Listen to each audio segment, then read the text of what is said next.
Alright, we've got a few things to go through. First up is actually not anime, but you know, anime adjacent. This is a limited run games physical release for the new Shantae game. And I'm opening it from the bottom, hoping that this opens right.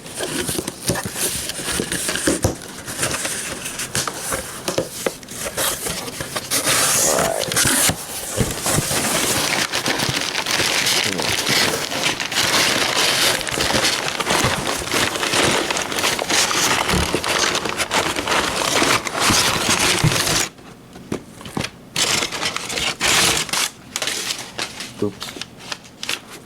Just making sure there's nothing else in here. Yeah, I'm doing that off camera. You know what?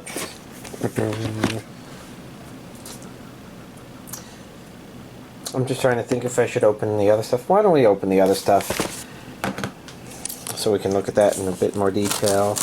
But also kind of have the anime to the side so y'all can spend chunk of the video saying, "Come on, Giga, show us the anime."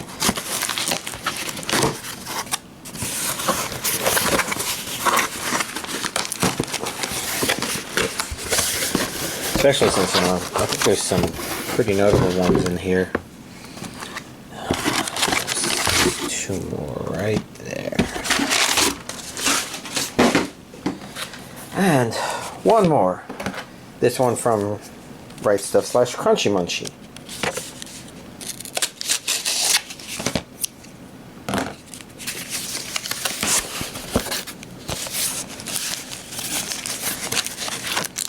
Alright. So again, we'll begin with the non-anime thing, since this will go to the side. I'm trying to think if there's anything else here. This is a retro collection. So Shantae Advanced Risky Revolution.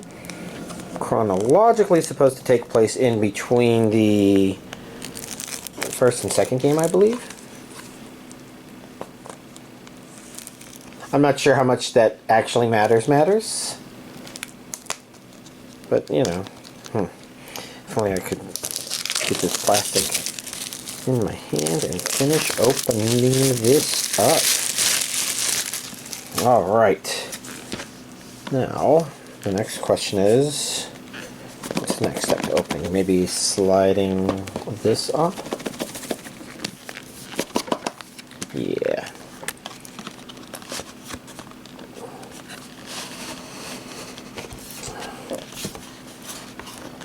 Okay. That doesn't say. This is the retro collection.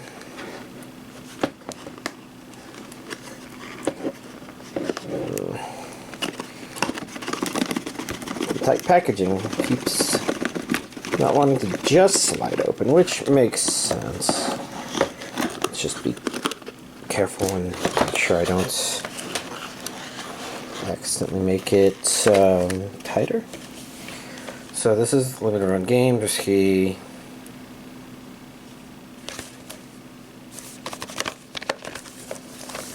Just trying to think, it doesn't feel like there's anything in it. I think there might be.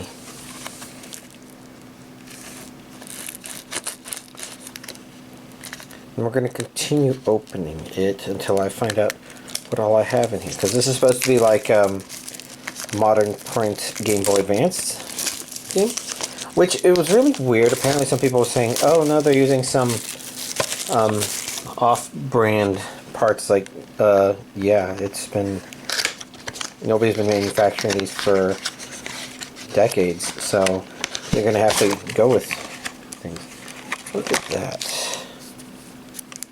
It's a neat shiny gold cartridge. Oh, and there is a little manual in it. Instruction booklet. History lesson, story, how to play, controls.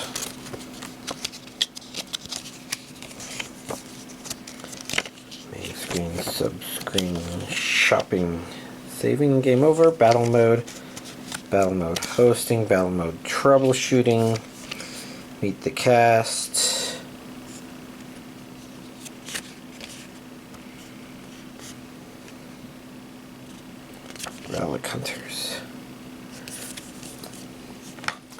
Overall, I would say this is exactly what we want to see from a limited run game release. If not more. You know, the retro, bringing back that old style is pretty great. Now let's see if there's, what else is in here. So first of all, we have a soundtrack. Probably the best thing about buying this is you know, getting that, and then I can like copy that on there. This is, I thought this was like another manual, but nope, this is a poster. Huh.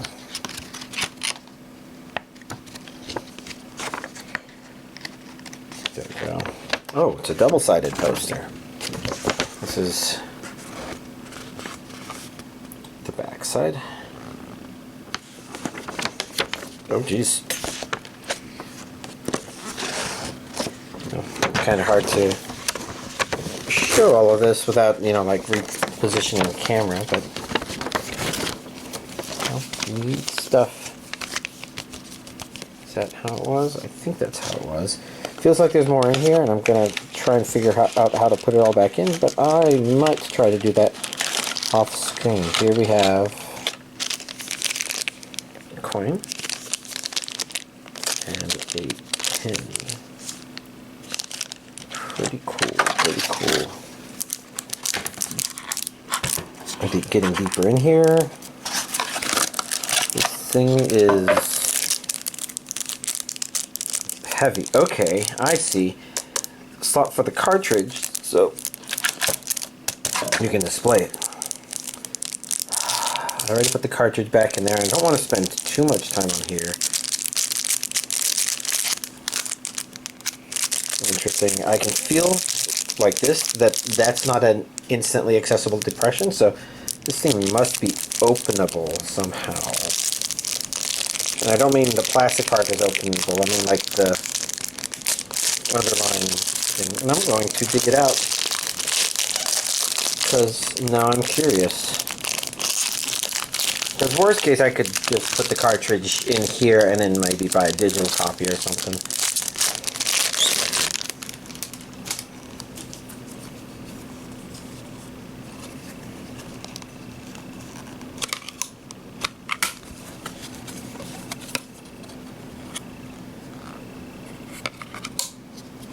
I see. I think those are magnets. How do they even work? Cool. You know, those circles in the corner. Which means I am definitely going to do this. Let's go ahead and start moving these to the side. Take this out. So y'all get to see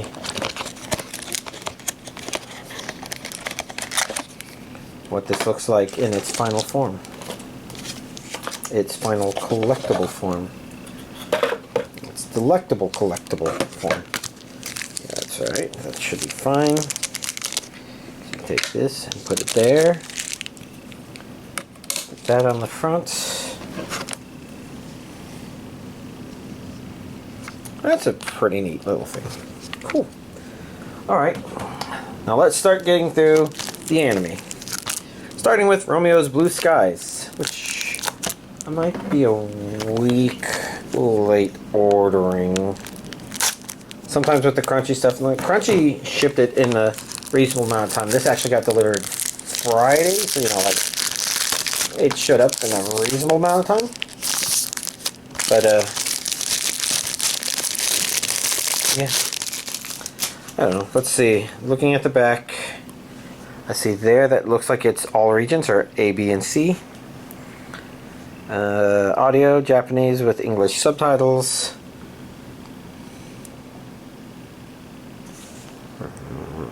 Anime Go presents Ruined Childhood.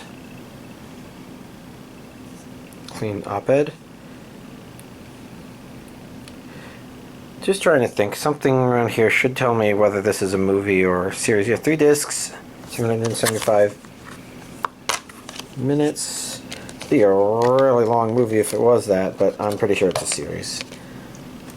Episodes 1 through 14, 15 through 29, 28. And then over here, 29 through 33 plus extras. Pretty neat. And then in the background we have the characters doing stuff. Just trying to think if this is a very Studio Ghibli look. Anyways, moving on, we've got Pokemon Journeys, the series, which I don't think I had, but I definitely have it now.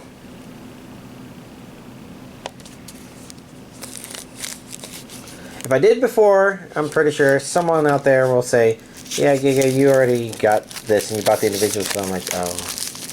Too bad I'm getting old and forgetful. But you know what, it's still kind of neat to see releases, and this is a rare DVD release. Not rare like valuable rare, but rare as in like it just doesn't happen because I'm like one of the only people out there buying DVDs, I guess. Scarlet and Violet, Scarlet and Violet.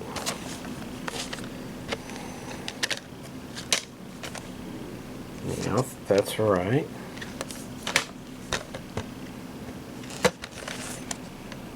Why green? Is that green? It's not green, but it looks really green in the weird lighting in my apartment. Zamzenta looks fine. The last one just looks strange. Huh. Interesting. Well, hopefully that was over 17 hours of Pokemon. Pokemon. Ooh. Just trying to think what all else I have here, because no, I guess I'll just go in the order, because next up should be the Remonster. This should be the special edition. It does say limited edition there. Just interesting because 3 of these things are limited edition, but this one is the least limited edition looking of them.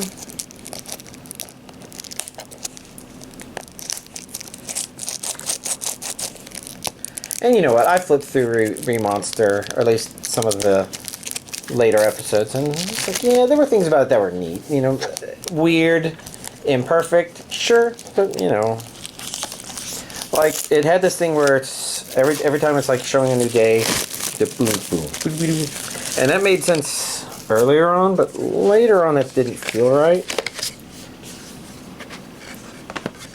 It didn't feel bad. It was just like, oh, okay, I guess this is just a thing. Regions A and B. Audio. English. Japanese audio. Subtitles. English. So, you know, that's that. Feels very light. Okay. Here's a disc. Some of these character artwork looking pretty good. Okay, there are 2 discs. I was a bit worried if there wasn't. But as long as they're there, that probably means it's all there. Before I put this all the way back in, we've got some cards. Probably of all the art we've already seen so far.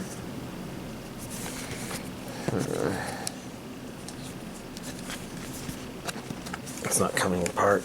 I'll be honest, my back already kind of hurts. I feel like moving on. So I guess we didn't look at the cards. Sorry about that. Next up we have Reincarnated as a Slime, Season 3, Part 1. This is our good old buddy Romeo Tempest. Regions A and B. English dub, Japanese dub, English sub. And it didn't look like there was a limited edition version of this, but I think those always come out for the Part 2s. So I guess I'm looking forward to that. Oh.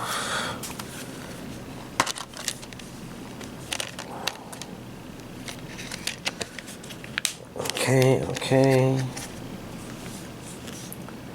Trying to remember everything that happened in the season.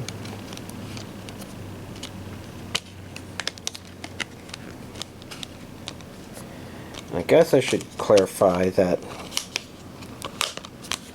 this was upside down. Blu-ray 1, this should be Blu-ray 2, then this would be DVD 1, And then, last but not least, DVD 2. And I suppose you could say, didn't you say the DVDs are rare? And it's like, I kind of meant the DVD only releases. Although, combination DVD Blu-ray releases like this are also a little uncommon. Alright, I just took a quick breather.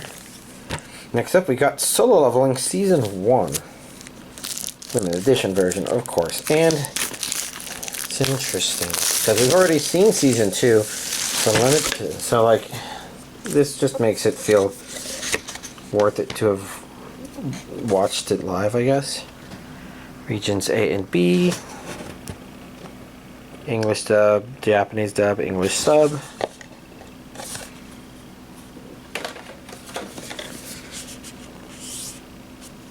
Looks like there's a little space there for Season 2, maybe. Guess we'll have to see. Who knows? To reach the truth, he'll have to grind alone.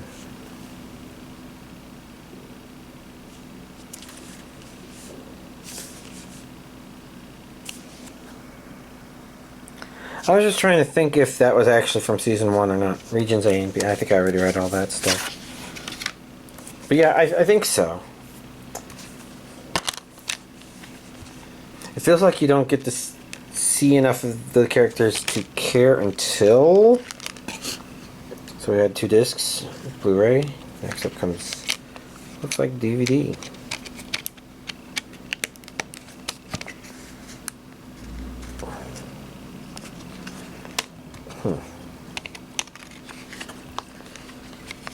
I guess I'm not making out the outlines too much on the discs themselves. They seem a little more subtle. That I'm recognizing.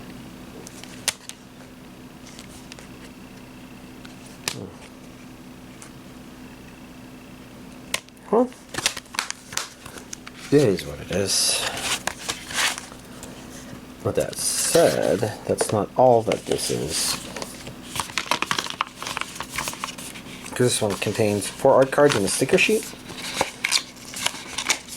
And while I'm generally exhausted enough that I'm probably not going to try to open up the cards if they resist me. That's a pretty shiny. Let's look at the stickers first. Cool beans. Yeah. Nowhere else. Yeah. I don't know. It looks like it's different art than what's necessarily on the box, so I'm going to try and...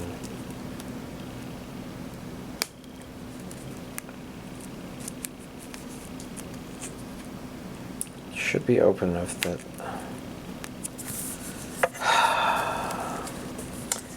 This plastic man.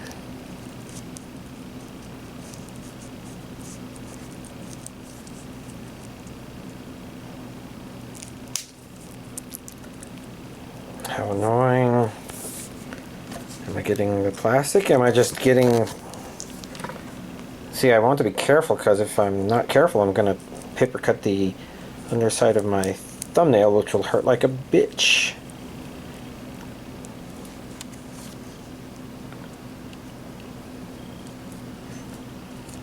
Feels like I've got this corner almost there. Oh. Open up, you fucking son of a bitch. Oh god, it's so annoying.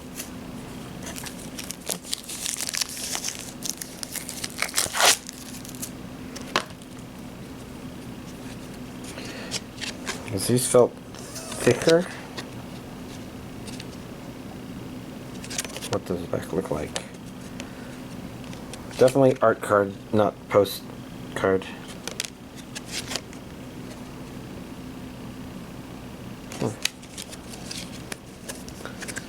Pretty cool stuff. Oh gosh. Why did that have to be as much of an ordeal? I'm just getting weak for sure. I'd say getting old, but that's probably mostly that I'm just not taking care of myself. Anyways.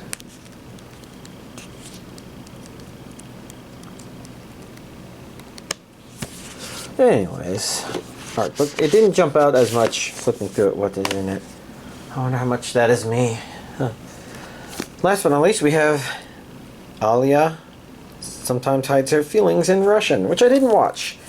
I think it was rated pretty well too. So worth considering. At least she's a cute look. That was a funny sound. That's a cute looking character. Good character design, basically. Interesting that the wand is covered up by this thing, so when you do that, now you can see it's warm. I have no idea who she is. Pretty sure she's the titular character. Hard cards. Well, let's at least take a look.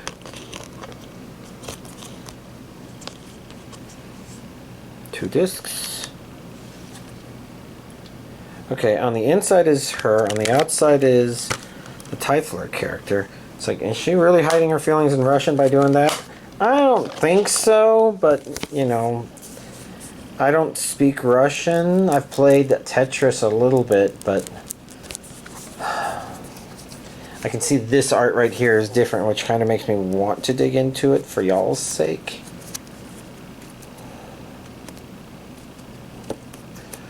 And I do apologize. I could probably edit this part out, but I don't want to try to look for it and make the cuts. Whereas the break I took in the middle of the video should be easy enough to do. Oh, plastic. Oh, interesting. So it's okay. So there's 3 characters, and this is the same image of all 3 of them, just rotated. She's to the right. She's to the right. She's to the right. Intriguing. Well, I think that kind of made it worthwhile. I'd go back and open the other one. But yeah, I'm exhausted. Here's this week's physical anime collection update. Alright. Let's get through the list of anime stuff. Because I guess a few other things reached episode 3s, and now we're starting to begin to see chinks in armor of what I may or may not continue watching, I guess. Excuse me. Sorry, body's wanting to burp, and I don't know. Anyways, new Saga episode 4. I think this episode has put me off enough that there's a very low chance I'm going to continue watching. There's an interesting story twist they did in this episode, but it's kind of a not really a problematic episode so much as a off-putting episode, I guess. And there's a couple of factors. First of all, the humor with the male character that's part of the group is cringe. Just badly so. And some of our main characters' reaction to certain things is just like, is your mouth just a completely separate person than your fucking brain? Like, there's only one thing he said that was just kind of weird, but it's just like, the humor's rubbing off me just kind of not fun. And the show feels like it's designed to rely on that a bit more. And so maybe other people like that a bit more, but for me, that's kind of while the battle it kind of set up here is conceptually interesting, the execution was a little like, okay, they're surrounded by hellhounds, but they do a lot of talking and the hellhounds just aren't animated. And there's elements of that's just like, they probably didn't have the budget for it, that's just fine. It's not the best way to execute it.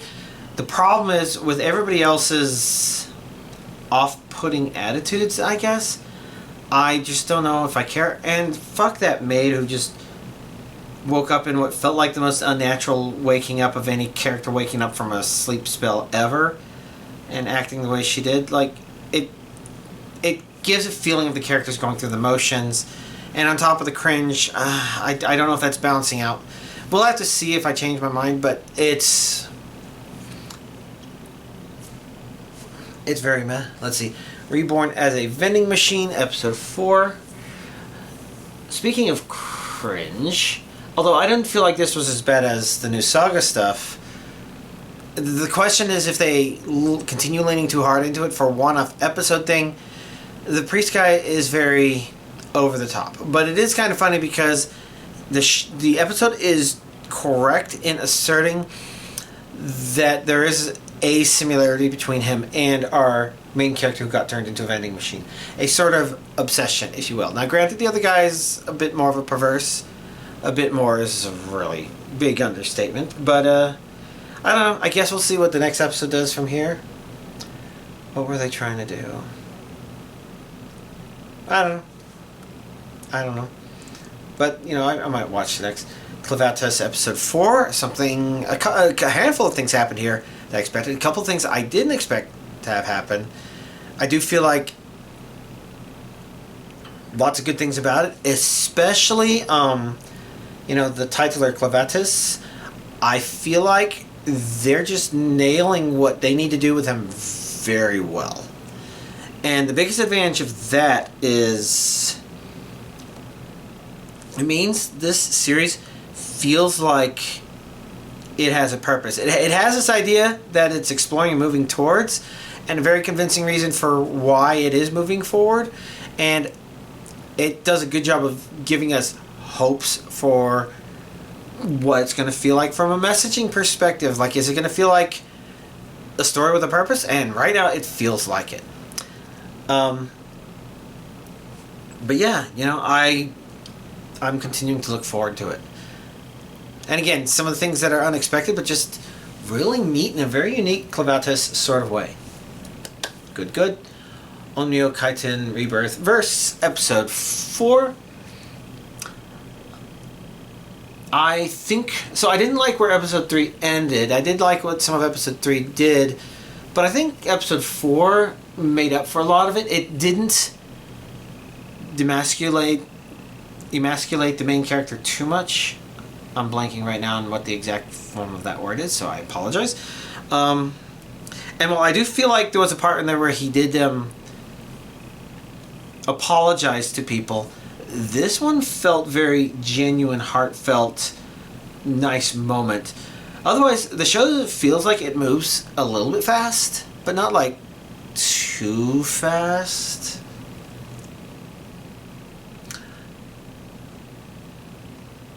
Like, I feel like there's probably some, I think other shows would have drawn everything that happened in these first 4 episodes out through like twice as many episodes, maybe 1.5 as many episodes. But I feel like it doesn't feel like it's wasting our time too much. Even though it has this thing where it's just like, I don't know if this main character is cringe, every episode still gives something where it's just like, but I like what they're doing with him still. So I think episode 4 is continuing to balance that out in interesting ways. I think also doing a good job of showing us that certain ideas and concepts it's doing are not one-trick ponies, I guess.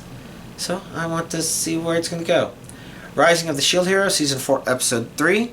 Not the most exciting of episodes, but I think a good setup episode. And pacing-wise, I kind of like it because, again, Seasons 2 and 3 just felt like maybe too much happened or something, too quick. But here in Season 4, yeah, it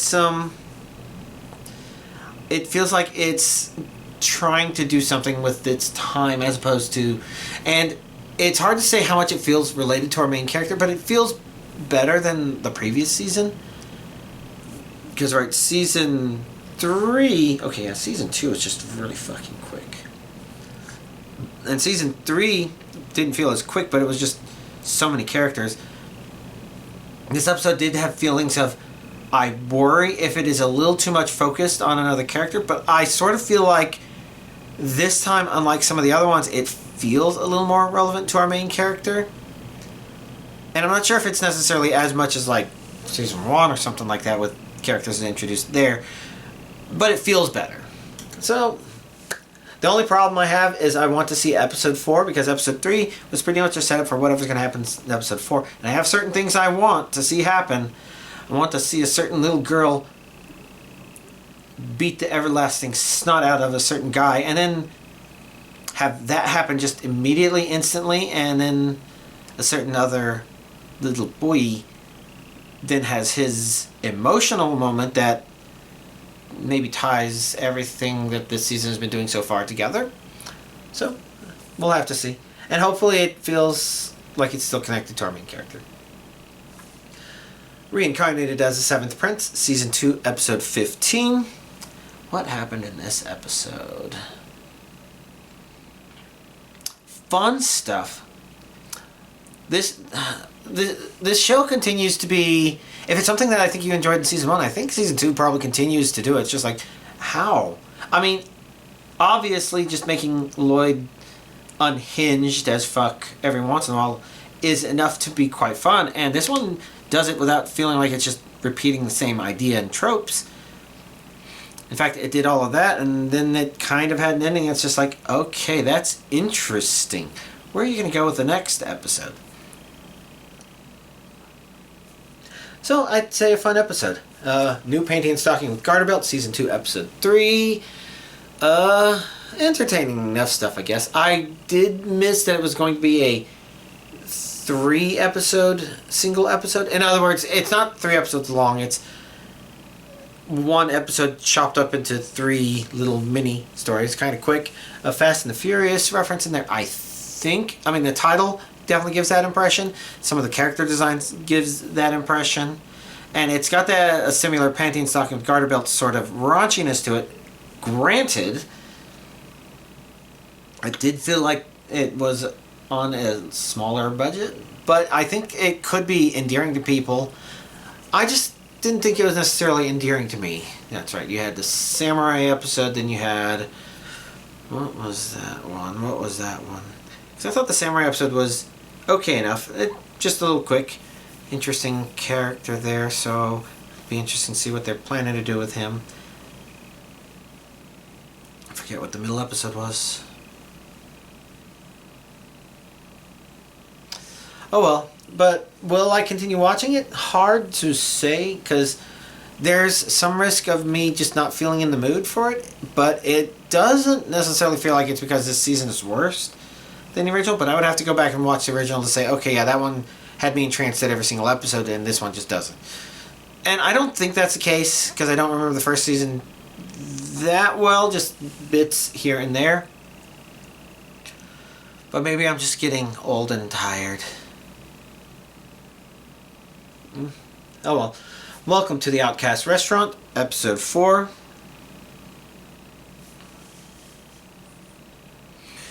I think there was some nice moments in there that especially tie into the combination of things. So first of all, the shows, of course, about various outcasts, including our main character to a certain degree, but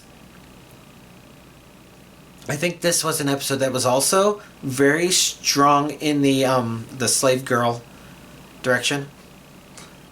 I guess this one really wanted you to focus on her because I guess they also had a scene with her coming out of the bath, saying there was no towel. It's weird because I didn't think it would have that kind of humor in it. But I don't know, I guess it came to mind because it was a very her-centric episode, so maybe that joke, as weird as it is the kind of send a reminder to the audience of not only that she's there, but she's not just there to be a background character. Now granted, that's a quirky, weird moment, but I do feel like drawing attention to her and then letting us know, okay, yeah, it's going to be something more relevant to her in this episode. Something I thought was quite touching, now that I think about it. Yeah. Which I don't want to say anymore because I want y'all to watch it if y'all haven't watched it and wanted to watch it. But I'd say a lot of neat little things happened in this episode. So, continuing to watch it. Dan to Dan, Season 2, Episode 16. I still don't know what to think about this Season 2 because I mentioned before that I really want to see something that's important for our main two characters. And I guess this episode kind of gave us some of that. But Jesus fucking Christ, is it insane. And I think a lot of people might like that. It's a Trigger show, right? And Trigger's known for going insane. And so I think it lives up to that part. And I think it does so pretty well. And brings a lot of elements in the show together in a way that's just like, okay, Not everything in here is supposed to be one-off. And I think there's a lot of things about that that are good, but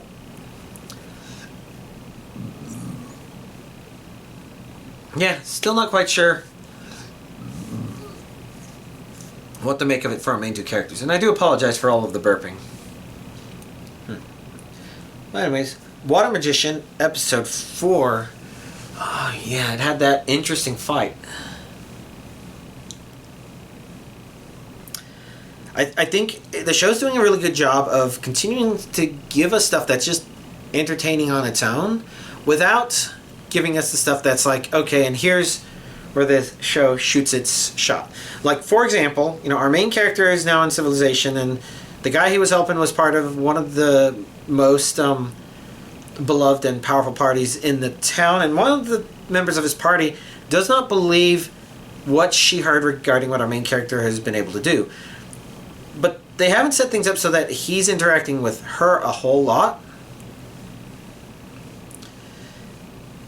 But they do have little moments here and there, but instead he's just kind of doing his own little things, and they're just kind of neat and pleasant to watch. And, you know, they're just giving us hints as to, you know, how some of these interactions are just going to blossom more as the show goes. And it's just like, but we don't need to go too fast. And again, it's not just that it's holding back, but also that what it's giving us is just entertaining on its own. So I'm continuing to enjoy that.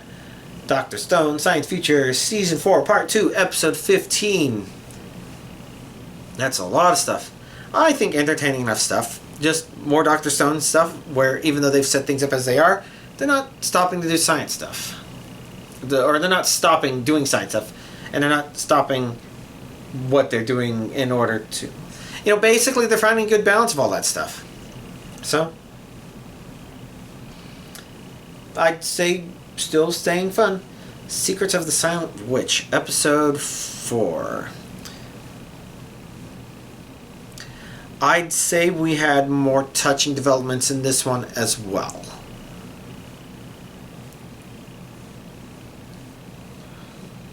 Okay, yeah.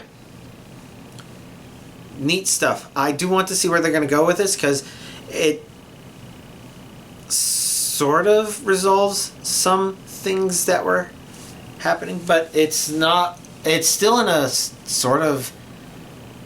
Things have just been set up sort of way. I think... I'm trying to remember what happened at the very end of the episode and if there's something I'm forgetting.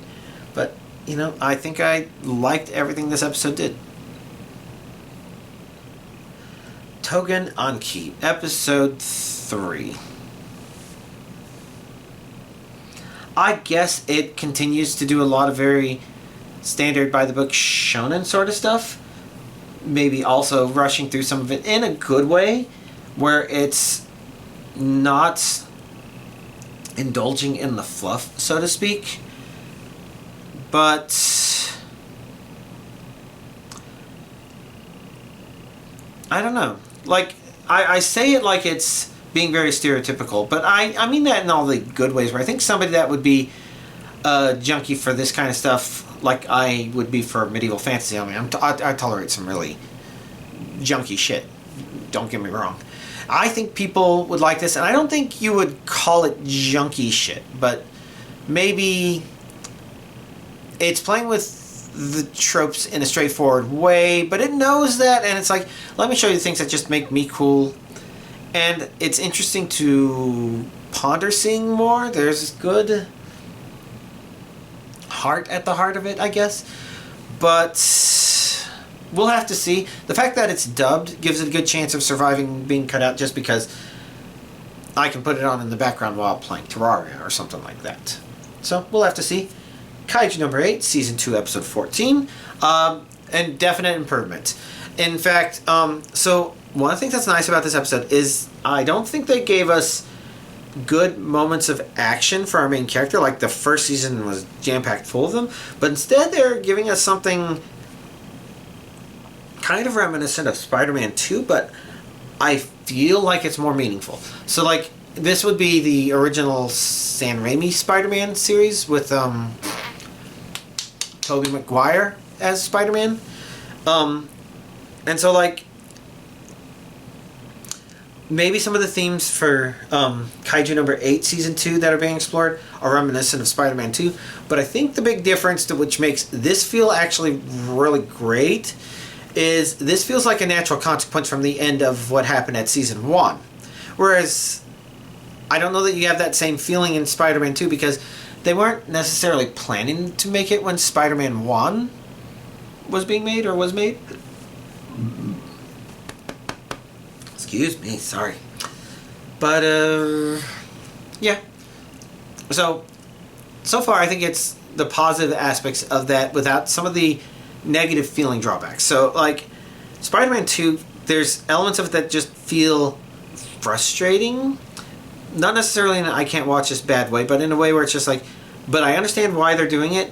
Whereas with Kaiju Number 8, I think it feels more like a direct consequence, which gets back to some of that and then storytelling versus because of that and but storytelling. Because Spider-Man 2 feels like an and then, and because it's meant to be its own standalone story, I think it works perfectly fine in the context of what happens in there. But connecting the two movies together, there's that disjointedness. Whereas I feel like Season 2 of Kaiju Number 8 really is feeling like a continuation of Season 1. Now that they're past introducing a whole lot of things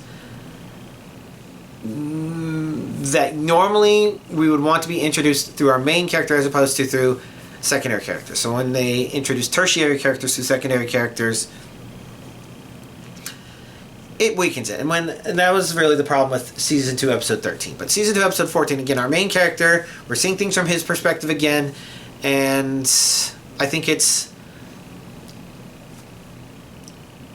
off to a good start, and the trick will be if it feels like there's meaning to this. And I also appreciate the fact that if this does end up feeling like there's good meaning to it, it'll feel like the entire season has good meaning that builds on top of Season 1.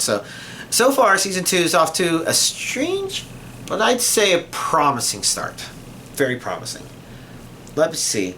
I did not watch the latest episode of Private to the Duke's Daughter.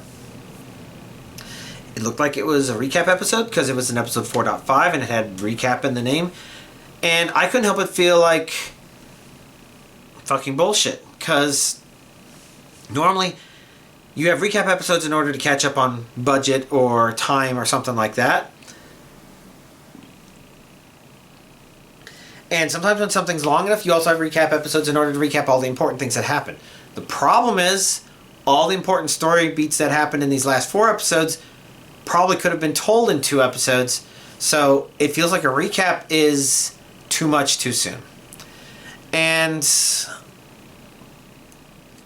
granted, I didn't watch it, so I could have missed some value to having seen it, but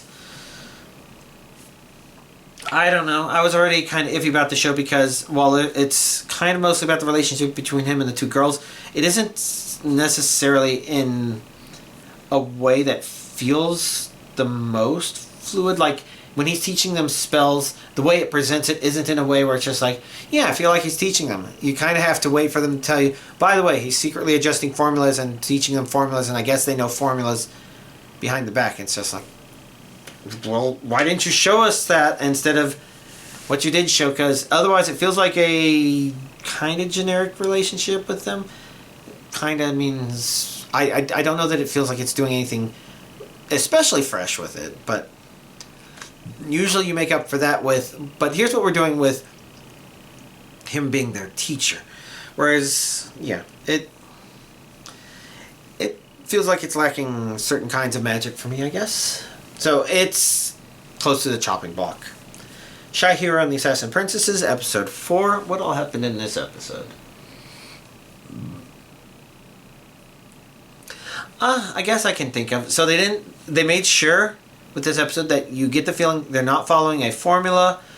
They are throwing stuff at you, and I do appreciate the fact that this episode feels like it is doing things with the premise, but it's not being repetitive. So good material. So I'd say a pretty decent episode 4. Do I have anything else to say? Not sure. Scooped up by an S-rank adventurer, episode 4. I guess it's okay. There's some elements of it that are working better in this episode than I thought in the previous episode, but the previous episode I did not like the feeling of these people have been established as knowing their shit. So the new guy shouldn't be feeling like he would be talking. Even if it would be something that they would encourage. You know, they should be... I don't know. Anyways. Okay. Probably continue. The Summer Hikaru Died, episode 4. Continuing to enjoy this show. My biggest worry with it is that if it's too much about the relationship between Hikaru and the other main character, and I only remember Hikaru's name because it's in the title. Sorry, I'm bad with names. If there's any reason that it's only about their relationship, I would say it weakens it a bit. I think maybe I said this last week, because so far it's had a lot of good horror trope kind of setups, moments, little things here and there. And I just worry about how much it would affect rewatchability if they're not careful. But, yeah, anyways. I think an entertaining episode. Ugly Mug Epic Fighter, episode 4. I mentioned that episode 3 did something that seems... I guess it gave our main character something that feels like more purpose, interesting developments with other characters. Sorry, these burps are relentless. Sorry about that. And I feel like episode 4 continued to be interesting, continuing on from that with, I guess, the character asking, what is our end goal? What is our destination? Which is kind of good, because I do sort of feel like it gives a nod a little bit to the fact that the show doesn't have that spelled out so far. But again, I think by the end of episode 3 we're seeing bits and pieces of something neat. And I feel like episode 4 expanded on that in a neat way. Now, what happened at the very end, I'm not sure. We'll have to see next time, but yeah, fun stuff. Let me see. I did not watch the latest episode of Night of the Living Cat. I guess I'm just not thinking I'll find anything too exciting. I guess I should take a look at what the episode's at least called. But yeah, I might be about to fall behind and drop that one. Apocalypse Bringer, Mongra, episode 4. Okay, yeah, I think some of the fun stuff setting up, and whatever episode 5 is going to bring is probably what I would have wanted to see here in episode 4, because like I said, one thing that was interesting in terms of where it was going is we're going to see what it means for our characters to have interactions with other countries going forward. Because that's something that's been a main point of contention, and yeah, definitely would be looking forward to seeing more of that. But this episode, while it's continued going at, it didn't really finish answering that question, if that question will get finished, so we'll have to see more. We got episode 3 of Gachiauto, and this show really likes to introduce characters that just piss you the fuck off when you first meet them. Episode 2 did that, episode 3's now done that. They introduced another character who so far hasn't given us a reason to hate them. And a lot of the characters redeem themselves really quickly, but just like, I don't know. Some funny, but cool. A weird mix of stuff in this episode, but overall, off to a fine continuation, I would say. And then last but not least, we have Sword of the Demon Hunter, Season 1, Part 2, Episode 16. I would say this was a pretty touching episode. I don't know if I can elaborate more on that, but I'm curious to see what it is planning to do with it past that point, because hopefully that wasn't a one-off thing. The show doesn't tend to do one-off things. So this is a bit of a development, but it feels like it's a double development for our main character in terms of certain notable things changing and us seeing the meaning and implication, and if there's purpose and meaning, and I don't know. It was overall very, very nice episode. If I were to think of all the individual episodes, I would say so far this one has been kind of the neatest. So, make of that what you will. Do I have anything else to really talk about? Video games. I guess we have The Walking Dead chapter of Dead by Daylight coming out this week. I wish I could say I'm looking forward to that, but I am just so tired in general that hopefully I'll be able to do something with that.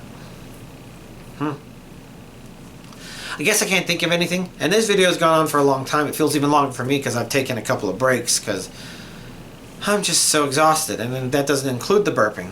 So I apologize for all of that in this video. Hopefully it wasn't too unpleasant. Yeah, can't think of anything else to really say. So y'all, have a nice week.